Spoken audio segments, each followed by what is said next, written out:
सज्जनों का साथ सत्संगति कहलाता है। सज्जनों का साथ करने से आदमी के आचार विचार तो अच्छे होते ही हैं, अच्छे संस्कार भी जागते और बनते हैं। उनके जागने से मनुष्य में मनुष्यता का विकास होता है।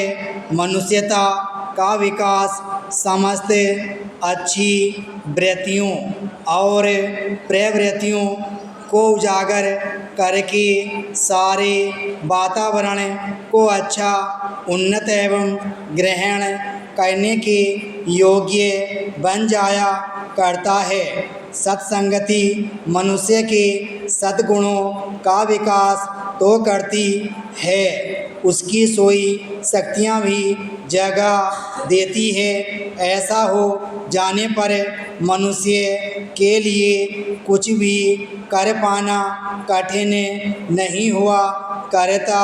अच्छे लोगों की सहायता, सहयोग और शक्तियों के जाग उठने पर आदमी अपने साथ साथ पूरे समाज, देश, जाति और सारे मानवता का भला कर सकता है।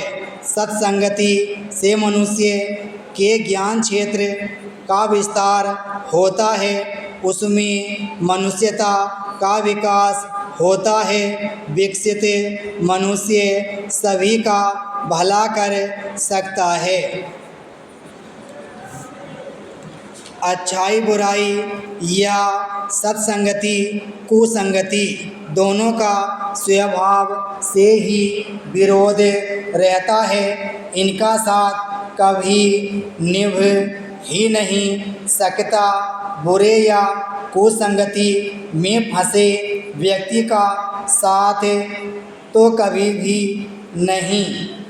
जैसे केला और बेरी का पेड़ एक साथ रहकर फल फूल नहीं सकते, वैसे ही अच्छे बुरे का साथ भी लाभदायक नहीं हो सकता। बेरी की टहनियाँ जब हिलती डुलती हैं तो उनके कांटे केले के कोमल पत्तों में चुभकर उन्हें फाड़ देती हैं। उसी प्रकार दुष्ट स्वभाव वालों की मस्ती अच्छे स्वभाव वालों को हानि ही पहुंचाती है। यह भी ध्यान रखने वाली बात है कि बुराई का प्रभाव आदमी पर जल्दी पड़ता है, अच्छाई का धीरे धीरे और देर से। अतः जो आदमी सुख चैन से रहना चाहता है उसे बुरों के पास भी नहीं फटकना चाहिए। एक छूत के रोग के समान कुसंगति आदमी के तन मन पर छाकर उसे घर बाहर कहीं का भी नहीं रहने देती। हमारे चारों ओर प्रकृति का अपार संसार और वैभव बिखरा पड़ा है। वह किसके लिए है? क्या वह स्वयं उसका उपभोग करती है? नहीं, कदापि नहीं। अपना सारा वैभव वह हमें प्राणियों के पालन पोषण और सुख भोग के लिए ही अर्पित कर देती है।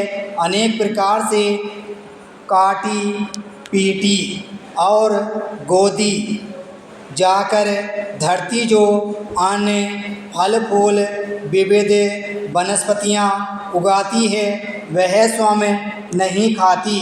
हम मनुष्यों तथा अन्य प्राणियों के लिए ही वह सब उगाकर हमें दिया करती है। यहाँ तक कि प्रकृति अपने प्राण जलाकर मानव समाज को कोयला, अपना रक्त निचोड़कर तेल आदि प्रदान करती है ताकि हमारे कल कारखाने चल सकें और वाहन उसी के सीने पर रौंदते हुए पूरी रफ्तार से दौड़ सकें। विराम स्टॉप।